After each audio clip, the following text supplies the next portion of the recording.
Let's go. What is going on, everybody? Welcome back to the Daily Dose. I'm your host, Dylan Davis. My co-host, Matt McGinty. You can follow him on Twitter at Matt_McGinty. Yesterday was Selection Sunday, so that means all week long we are going to be analyzing these brackets. On today's show, Gint and I are going to be analyzing. What do you want to do, Gint? The right half of the bracket? We'll go South and Midwest. Yeah, that works. All right, the Pain and Lines Network. The Daily Dose is brought to you by the Pain and Lines Network. So if you're new to the channel, please hit the subscribe button on the Pain and Lines YouTube channel, Twitter, Twitch, wherever you are streaming from right now. Like this video. The Pain and Lines and the Daily Dose is sponsored by XL Media. So more to come with that. I'll explain more as the week goes on with our new partner and sponsorship with XL Media. A lot of good stuff going on here at the Pain and Lines. And last night, the Sixers absolutely thumped the San Antonio Spurs 134-99. I believe it was, the sixth time or something like that they've held an opponent under 100 points this season. The defense has been locked in ever since the All-Star break. The offense is clicking. The bench is producing. The stars are showing up even without Joel Embiid right now.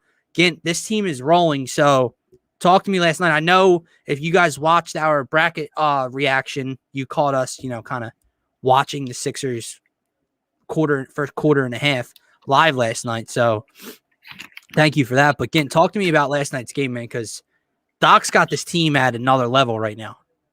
Yeah, I think two people really to kind of point out are Danny Green and Seth Curry. And you and I have alluded to the fact that these two need to be who they're paid to be, which is to knock down shots. And Danny Green to defend other teams' second wing option.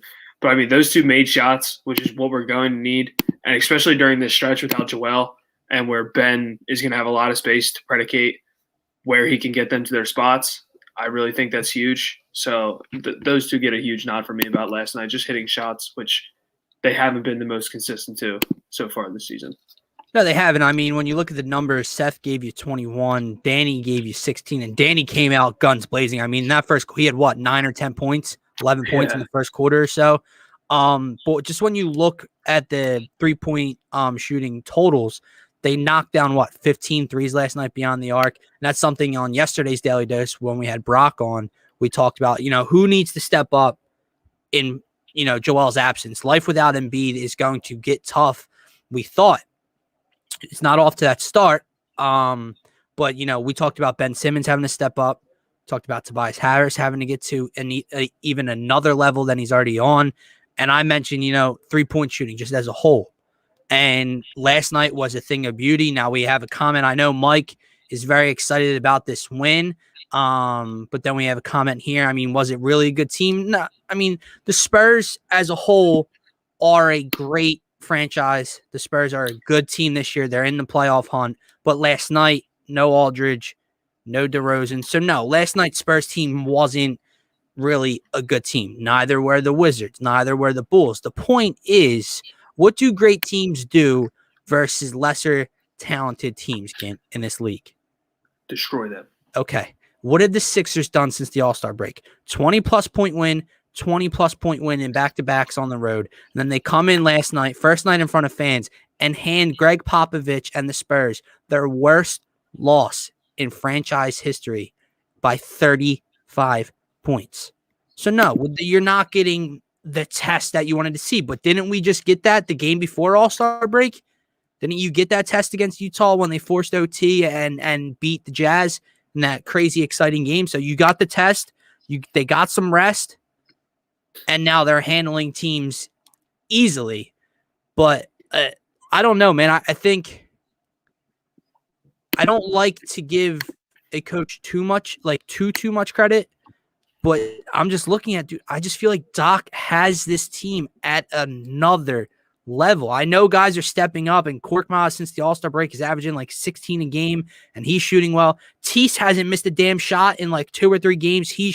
Since February something, he's shooting over almost 42% from 3. So guys are really stepping up, but I think a lot of it has to do with this coach. Absolutely. we're going to go into this stretch where Scotty, we're going to go into this stretch where this schedule is going to get really tough, and the Sixers are going to drop games. But that's just one of those where it's like, all right, we got to steal this one. Spurs are a good team. They're, like you said, they're in the playoff picture. They didn't have DeMar DeRozan, but like that's one you got to get, and they got it by 35 plus points. So yeah, I mean, all the credit to Doc. He's getting the best out of everyone, it seems, right now at a really good time. So I feel like a large portion of the show and a large portion of us breaking down last night's game is going to have to do with the unit that this man is a part of, and meaning the bench unit, because I see Yams, who's finally back in the building. Is it too early to think that Thibault and Furkan have taken steps forward? And we've seen, like I said, against the Bulls, this bench had 55 or 56 points. Against the Wizards, they had 55 or 56 points. Last night, I know that they produced well, okay? And I know how highly I'm speaking of this team as a whole right now. However, when it comes to these two guys offensively, I need to see it against the better competition. Does that make sense? I agree. So I'm greatly impressed with how this team is performing right now. Okay? Yeah. But when it comes to the bench unit, because there's a comment, Mike, before we started, let me see if I can pull it up. Oh, here it is. Yeah. Talking about the bench, reminding him of the Clippers from last year. Like, dude, weren't we just thrashing this bench a week ago? Talking about how this bench just isn't good enough. They're not deep enough. And my point is, maybe they have taken steps. I need to see more. Okay. Maybe Doc, I'm talking about the team as a whole. Doc has them at another level. Maybe the bench unit is going to keep playing and producing at that other level, which would be great. I need to see more than 3 really good games against the Bulls, Wizards, and, the DeRozan-less and Aldridge-less Spurs to say that this bench has taken the necessary steps forward to be okay. I totally agree. I mean, if you look at the numbers last night, and me and you bring up the plus-minus category a lot, and you look at the plus-minuses of the game, it was really lopsided when the starters were playing. I mean, you look at it, Tobias Harris ran a plus 36, Danny Green plus 24, Seth Curry plus 21, and Ben Simmons ran a plus 21 as well. I mean, a couple of the bench players, obviously Howard and Korkmaz, and a really good plus-minus, but this is a story that is a trending topic at this point with these guys. Consistency has been the problem, and you brought it up yesterday that they just have not been consistent all season. So, yeah, 3 games is awesome, but when we get down the stretch, the end of March, beginning of April, that's when we need to see the wheels keep turning and more improvements even to show. Yeah, 3 games is a start. It's a great start to build off of, but I need more than the 3. And, the comment here, the real test for the bench is going to be this road trip. We've seen this team as a whole, play above who they are at home at times. And my mind always constantly, it's a different team now, don't get me wrong, and different coaching staff, but it always goes back to that Milwaukee Christmas game last year, where at home they made like 18 threes or whatever, and it was, oh my God, can this bench production translate to road games against better competition? Dude, they have a road stretch coming up of, I forget if Golden State's at home or on the road. I think they're on the road, but there's Golden State, Nuggets, Lakers, Clippers. Okay? Yeah, it's now if Furkan can go out and get me 4 threes, 4 of 5, 4 of 6, 4 of 7 from 3 against those teams, if Tease can knock down 2 threes, play lockdown defense, and get some buckets, if Shea can drop 15, 16 against those teams, if the White's coming off and not getting into foul trouble and cleaning up the glass and getting a few buckets against those teams, then, hey, man, we'll have a different conversation. We go the Knicks, the Warriors, the Lakers, the Clippers, the Nuggets, all on the road in a row. Yeah, that's a test, bro. That's a test. And I know this, and I know this Warriors team, is very up and down this year. But, dude, they just beat the Jazz. Rudy Gobert, and I know we trashed Rudy Gobert on this show. Rudy Gobert had 24 and 28. The Jazz had had 3 dudes score 21 or more, and the Warriors beat them by 12. So that Steph and this Warriors team can, beat up on you on any given night It just depends if Oubre. It depends what Oubre's showing up. It depends what Andrew Wiggins is showing up. It depends what what bigs are showing up that night for them.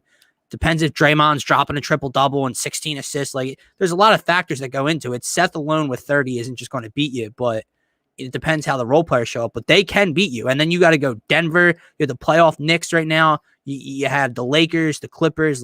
It gets rough, man. Now, don't get me wrong. I know I sound very, what's the word here again? Hypocritical? Pessimistic. Pessimistic, yeah, sure. But by how I started the show praising this team. And how I'm talking, it sounds very weird. I get it. But what I'm saying is the starting five is starting to click with the bench. I need to, and I believe that the starting five can continue this play. I'm not sold that the bench can continue this play. So I need to see more from the bench unit. Yeah, especially with these stretch of games. You talk about having good benches. Milwaukee, Golden State, and both LA teams probably, and even Denver, probably have 5 of the top 10 benches in the entire NBA. So it'll be a test for these guys. The trade deadline hits the day of that Lakers game. So who knows what happens? It's gonna be a crazy week. Right. You're gonna have a better sense of how far off Embiid is from returning at that point, because that's what the 25th is probably close. Very close to 2 weeks from his injury. It is 2 weeks. Okay, yeah. So it's right around that mark for when he'll be back. But I'm trying to get some more comments here.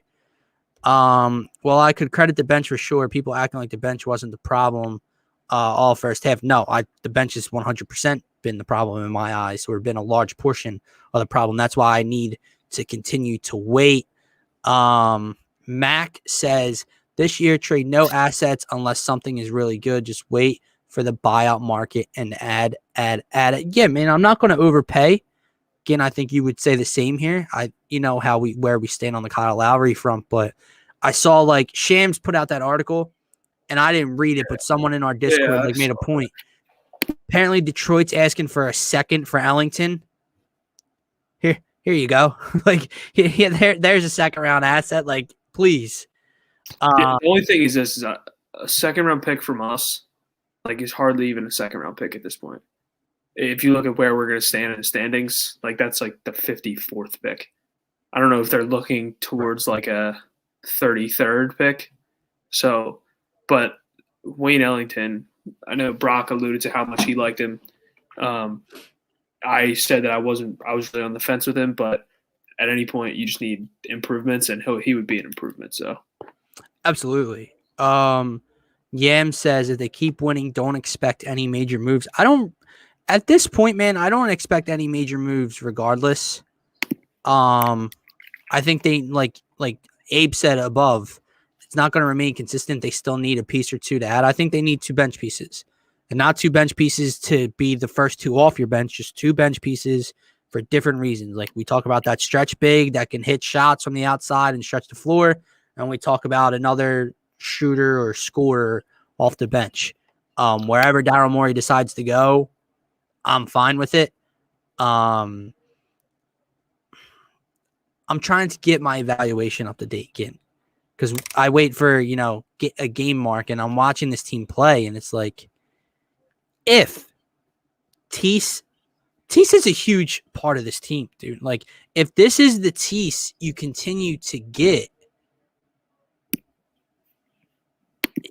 I think he becomes more unmovable. Yes or no? Depending on the deal, obviously. Furkan's not getting traded. No one wants him. Yeah, I don't. He makes too little money. It's not even like he's a filler. Yeah. But to get to that comment, if they keep winning, don't expect any major moves. I disagree with that. Daryl Morey has done nothing but always tried to improve his rosters. Sure, but what's major in your mind? Like a Lowry move's major to me. I don't see that anymore. I think if Toronto would offer him up, I think they would make the move. I don't think wins against Chicago, Washington, and no, but it's San the style. Antonio. It's the style of wins right now. I understand. Put it this way. Here's where it all comes together. And I know this sounds really stupid because Joel Embiid isn't on the floor. So it's hard to get a marker, right? But if they beat up on those 3 teams like they just did, and let's say, even if they lose tomorrow night versus the Knicks, let's say they beat Milwaukee on Wednesday. So now they've dominated 3 bad teams, 3 mediocre teams, and then beat the Milwaukee Bucks without Joel Embiid. Then I'm like, okay. Yeah. Then those 3 wins have even more weight to them, in my opinion. Yeah, I agree with that. I don't think he's going to settle. Not that, again, it sounds like Toronto isn't going to move him at this point. I mean, just from what you read on Twitter and stuff. So it might be a lost cause to even talk about it anymore, but I don't think Daryl Morey will not make moves because we're winning games. There's always a way to improve your rosters. Your roster, that is, not rosters. But so it's going to be really interesting, like you said, especially if we keep winning. Because if you start losing and they play bad, it's really easy to figure out what needs to be fixed. But if you keep winning, it gets harder and harder to patch what holes you need to patch. Did you see the Durant news? He's out for another 2 weeks, right? A week or 2, but they don't even know if that's going to be it. But like, I'm starting to wonder. AD. I saw the AD. AD's out longer too. But I'm starting to wonder if that KD thing is more serious than Brooklyn originally thought, and they don't want to just come out and say it. Or it's we're still steamrolling teams without him. Sure. Let's get him fully healthy. Sure, but it's going to be tough to see. I think Brooklyn needs to get him back on the court ASAP because they haven't played a ton together, and it's probably something you want to figure out. But right, you know the show is about to get really interesting, right? Yeah, really quick. But because the troops are coming in. But wait, real quick before we get into that, bro, like why can't Shake figure it out? Yeah, dude, that was weird. What did he have last night? Like 4? 4 points, I think. Yeah, hold on. Let me look at this. 4 on. He only had 5. First, he only played 14 minutes, man. That's very surprising. I didn't even realize what. Yeah. The minutes were laid out very weird, and I guess it's because the bot, like you had Poirier in there, you had Isaiah Joe, Ferguson for 6 minutes, Reed for 6 minutes. Like, I guess that's why. But like, dude, Toby led the way with 28, and then it's 26, 26, and then the bench. Howard played the most off the bench. He only played 19, 16, 15, 14, 13 off the bench. Like, it was very weird. I just look at these teams that we were just talking about on their benches, and you look at Denver, both LA teams, and it's like their benches are legitimately scary. Like they have guys that come off the bench and can get 20 to 25 on a given night. And like I really want Shake to be that guy, but it's becoming to the point where I'm starting to think that like his peak would be – I mean, he showed that he could do it. So actually I shouldn't really be saying that. And he's gone through stretches where he's done it. But it's like he's just stressing me out. Maybe Shake? you do have to take him off the ball. Yeah. Well, see, I see Abe says Shake is fine, and that could very well be true. But my whole thing is if I'm going to be consistent in getting on Furkan and getting on Tease, I got to get on Shake too. Like if I'm talking about this bench unit as whole, because he hasn't been consistent. That's the key word with this bench, right? Consistent. Absolutely. Consistent. Hold on, I got to read this. No one is trading for him. Nobody.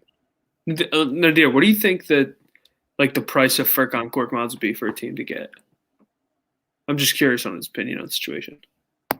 It's a great question. Because I don't see it being anything above pick 47 in next year's draft. So here's my whole point with this bench, right? And I'm trying to, it's a the scale's always moving throughout the season, right? Not much. I don't know if he's being sarcastic or serious, but like my point, if you're being serious and saying not much, then why do you get so mad?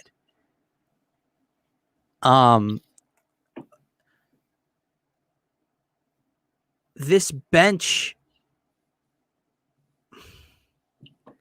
I just don't know how long they can sustain it, dude. I want to know if this is real or if it's not. It's driving me nuts right now. And that's like the annoying part about it. Because like 2 weeks ago, if you asked this question, it was, oh, we got to make the move. Like, let's get something done. And now it's like, all right, these guys might be pretty good. And maybe we only need to make one move. Maybe there's only one hole to patch rather than That's last just 2 weeks ago. It that looked just like there were can't. 6 holes. My issue is that just can't be true. There's no way. There's no What? way that we can go into the playoffs with Mike Nah. Scott, Furkan Korkmaz, Dwight Howard as like our core off the bench. I don't think we will. Because even Tease, dude, he's knocking down threes. There's just way too many people in the NBA right now that don't want to play where they are. There's so many of them.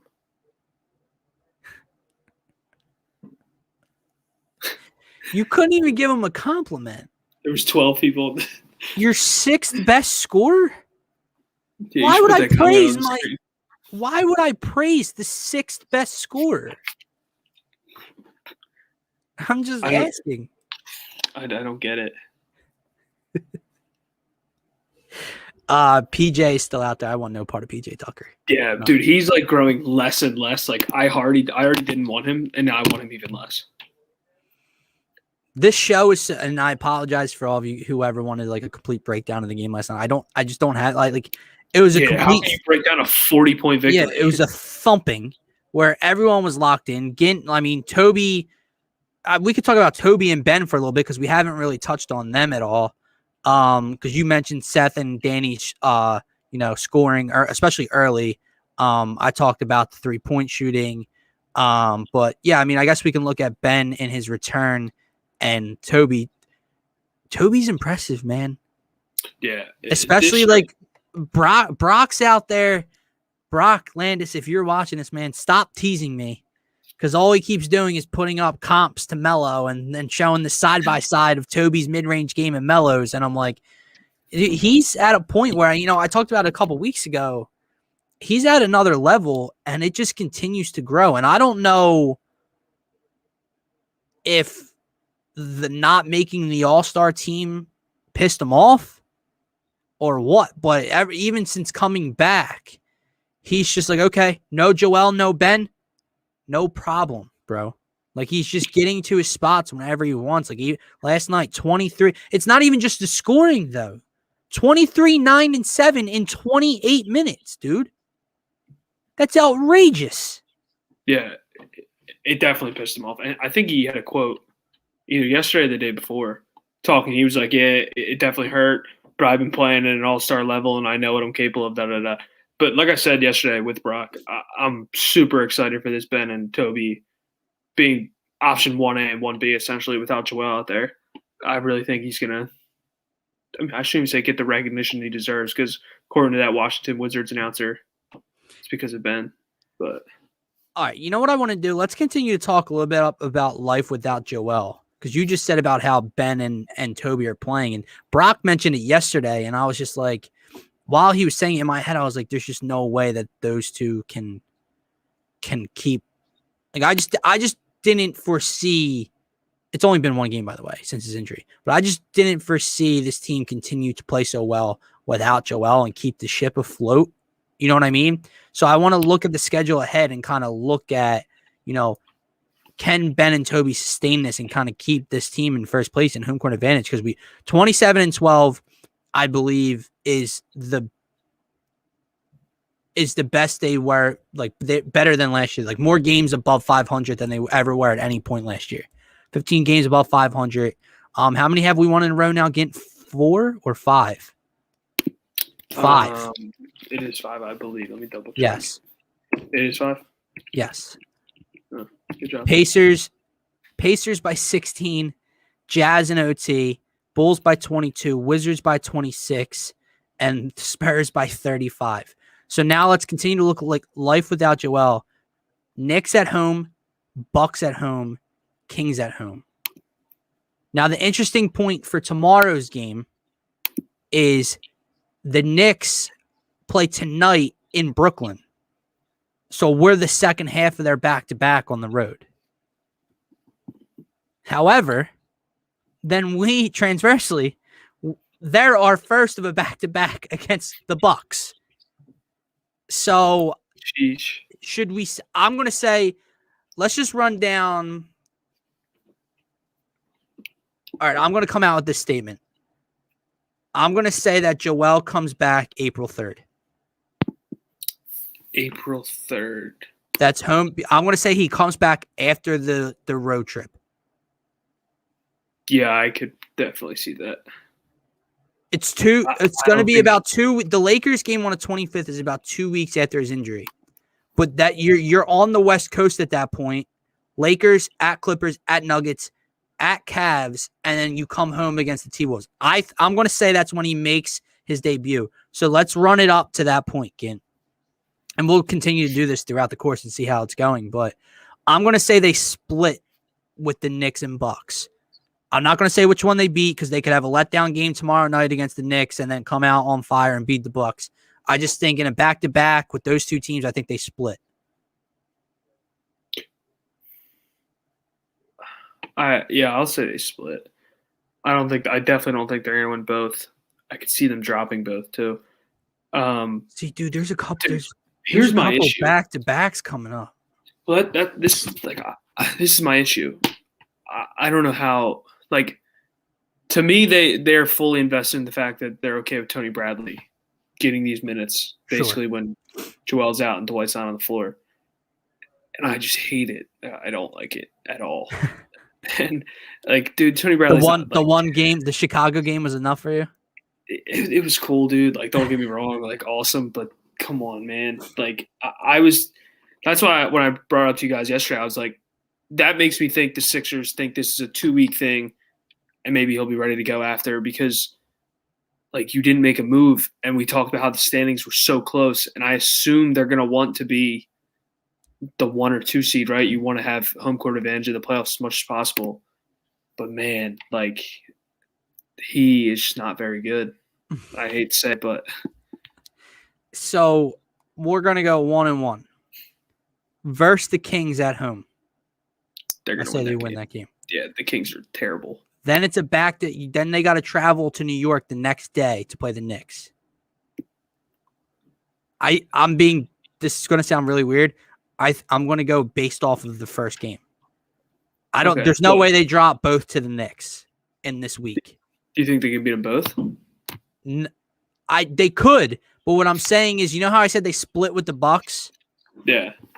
I have to call this a win on the 21st because if they lose to the Knicks tomorrow and then beat the Bucks and split the 1-1, I think they're going to beat the Knicks both times.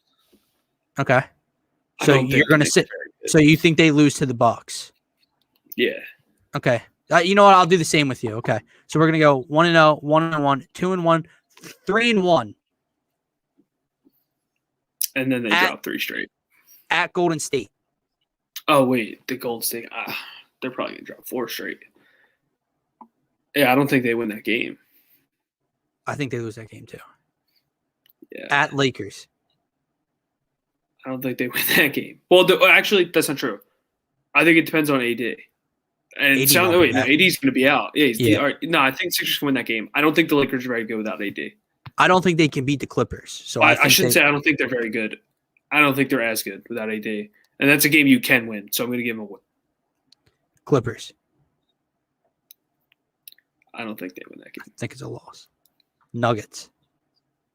It's a loss. In Denver, I don't think they win that game. At Cavs.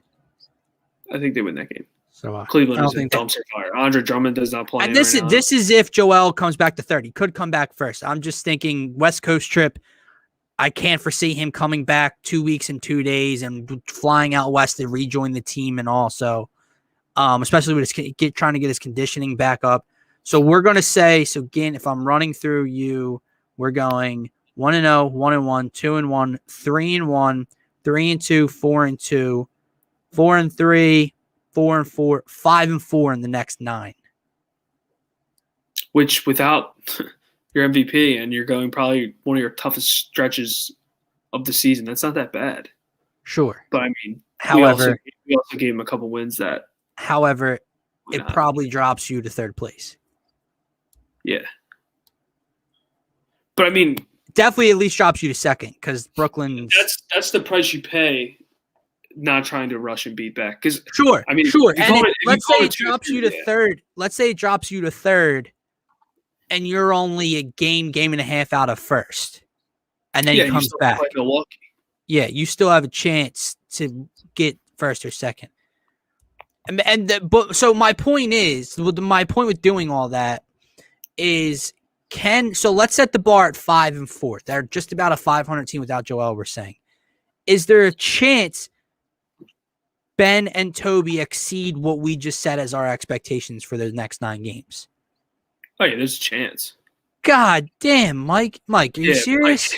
Mike, dude, I hope so, but you gotta be. I'm trying to stay a little level-headed here, my dude. Like, we're all Sixers fans here, man, but that shit happening. Oh my god, that's like we play in that stretch of games. We just said like what 5 of the best 10 teams in the entire NBA. Like you play the Bucks, Nuggets, Lakers, and Clippers, plus Golden State on the road.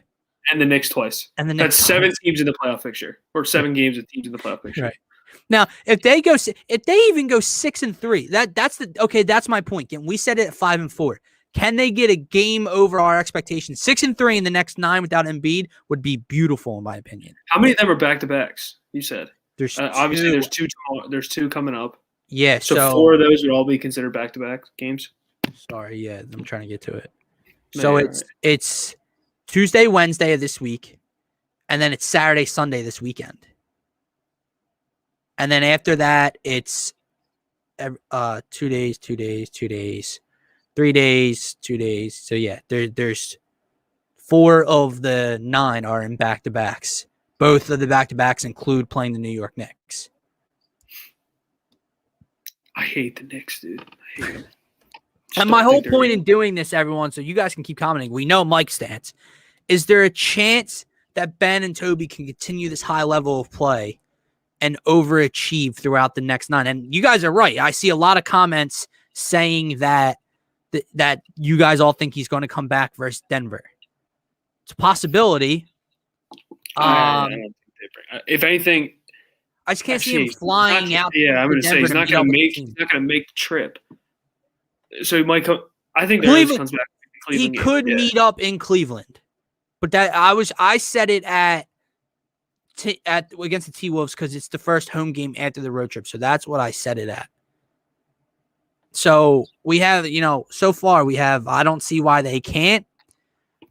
Yeah, I'm sure, especially if Ben Simmons plays like Utah. Ben Simmons, the Spurs game was to knock Rust off. Ben looked great. He had a couple bad turnovers, but Ben looked really good. Vasilio says, I think Seth will do something. Well, I'll tell you what, the Sixers want to do what Mike has them doing. Seth and Danny Green are going to need to continue to play like they did and shoot like they did last night. I don't see why not. Toby has the confidence to do it. Seth has been looking much better since the All-Star break. Yams. Wow. I don't think 7 and 2 is out of the realm of possibility because they are clicking right now. See, that's perfect. Perfect right here. Let's talk about this for a second, everyone. What have we been talking about this entire time? Consistency in the bench unit, right? You know what gets you to 7 and 2 in the next 9 without Joel Embiid? Consistency and production from the bench unit.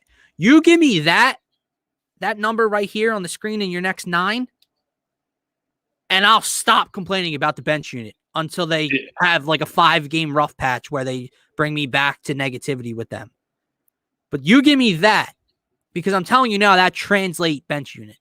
There's no way just Ben and we've seen just Ben and Tobias, Gint. We've seen 42 and 36 from the two of them, and it wasn't good enough. You know why? Because no one else gave you jack shit without Joel on the floor.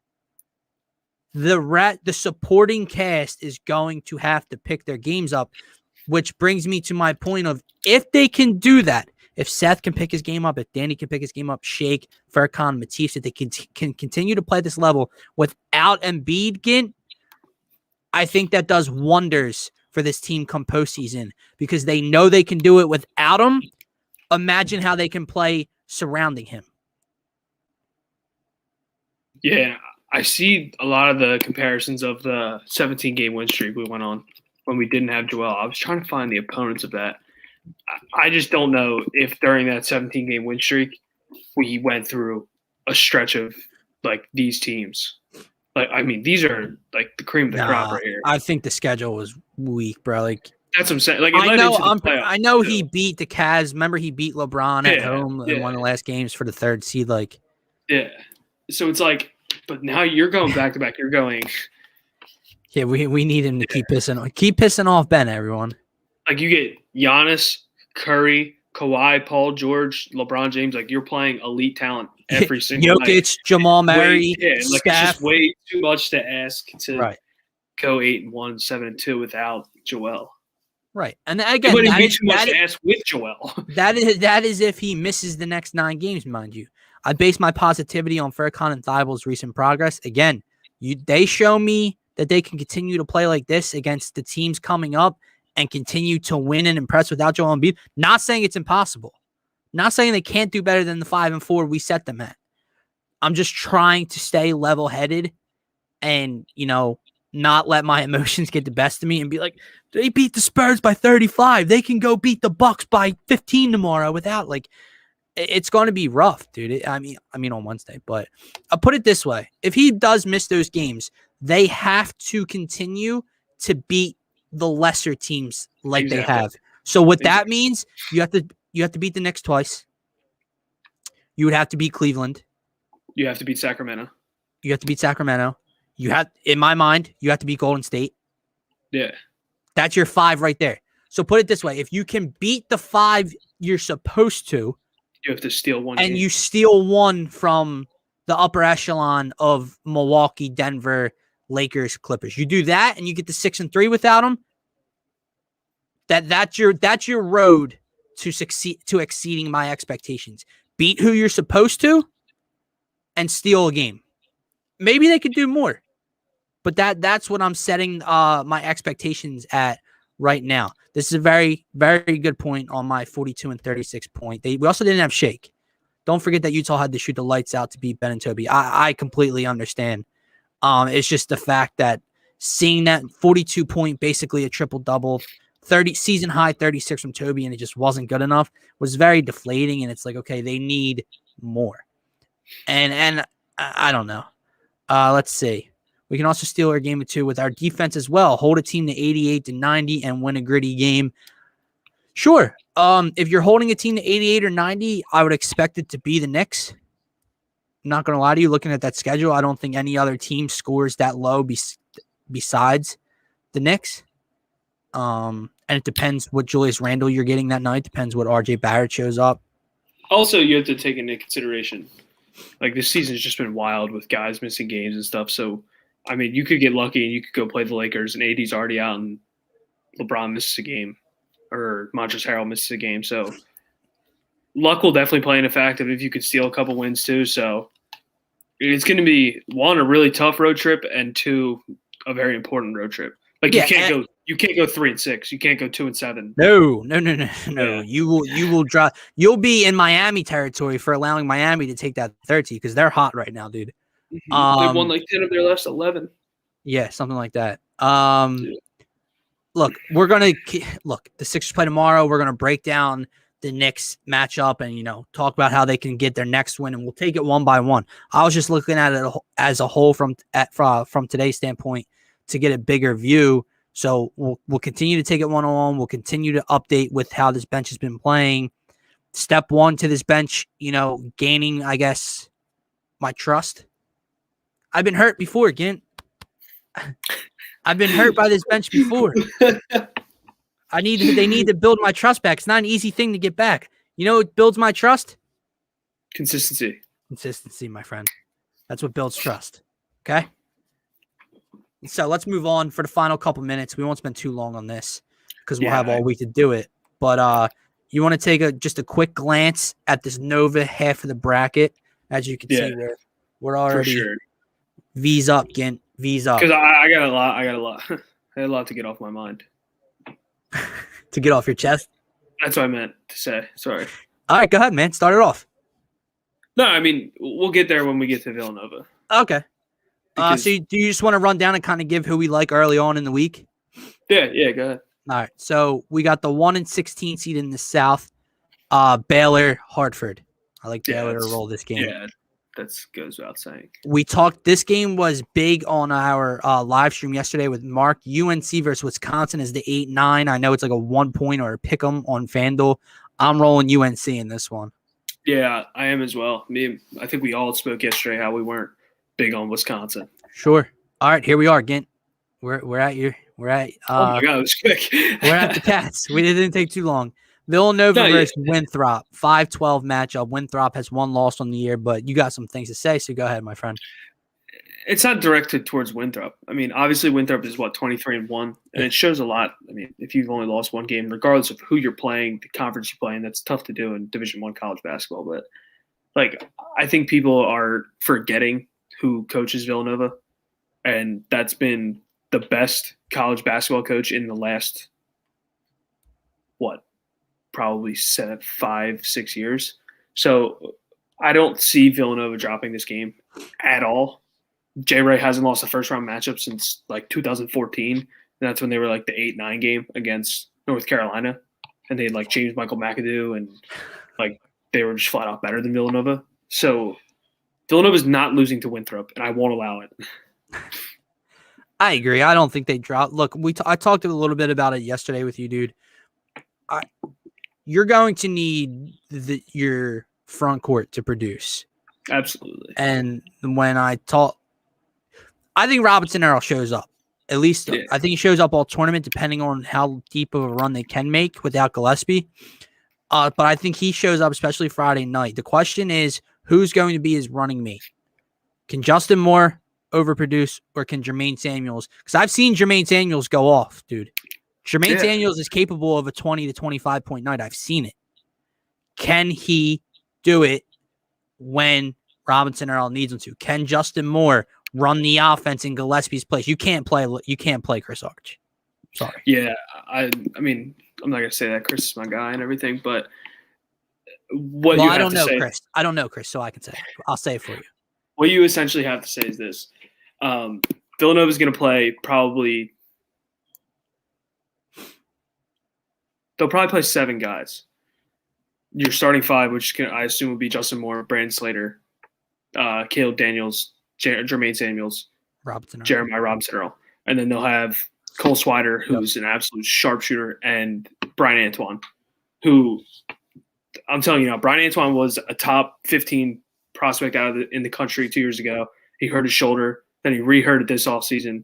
But that kid's really good. So if you're going to get something out of someone that hasn't really shown much, I think it really needs to be him. And Justin Moore has to be what Colin was, which is you saw in the Georgetown game. They completely broke down. They had no floor general. They had no voice on the court. Right. Who's Nova's leader in this tourney? That's what I'm saying. You need a point guard who's a coach on the court. You know what I mean? Right. When you don't have a timeout, you can't. But you got to remember that this has been a thing for a long time now. And I remember going back to the Scotty Reynolds days, when I first started watching Villanova basketball. But even just in recent memory, you transition from Ryan to Jalen to Colin. You've had that the point guard on this team has been the leader since 2012, bro, or 2013, 14. Yeah.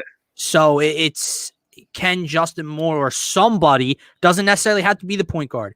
Can Samuels or someone step up and be that guy? We better hope so, my friend. I can't believe they're 9:57 game on Friday. Dude, that's ludicrous. I'm gonna have to take my time drinking the beers, I'm not gonna remember the game.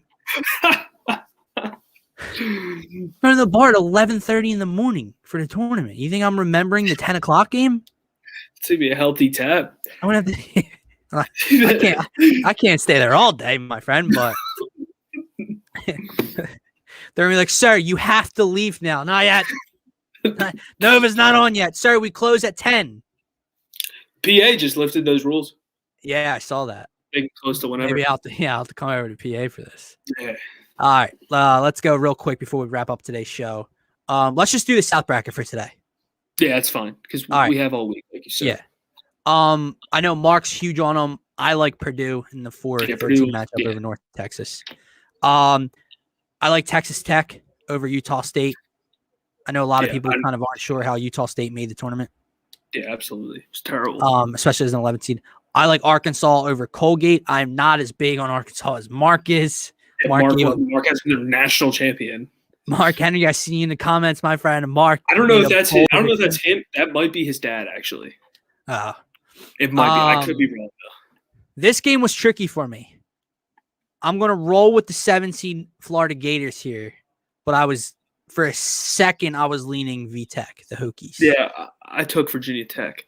Well, I shouldn't say I haven't filled out my bracket, but I like Virginia Tech as of now. So far we're one game different with Ohio State being the next. Yeah, absolutely. All right, so there it is. So the South bracket, everyone, Gant and I are the same except for the 7-10 matchup. I have the Gators. He's probably going Hokies. It is the real Mark Henry from the Tough Cover Pod. Speaking of, we're just about 14 minutes away from the Tough Cover podcast here on the Painted Line. So tune in for that. For myself, for Gint, have a great night, everyone. Not a great show. Coach Gint doesn't drink. He doesn't. No, he does. He does. I said he does. Yeah. I'll listen to him, Abe. Abe, I'm going down to the center tomorrow. So if you're around, let me know. I'll be in attendance for you guys for the Sixers Knicks tomorrow night. Still deciding if I want to go lower bowl or upper bowl game. Where should I go? Everyone, where should I go? Upper bowl or lower bowl? Drop the rack in, drop the rack, or go upper bowl. Save your money. Bills. Save your money. Yeah, well, damn, a pounder is going to be like $17 probably now. Yeah, drink before. Yeah.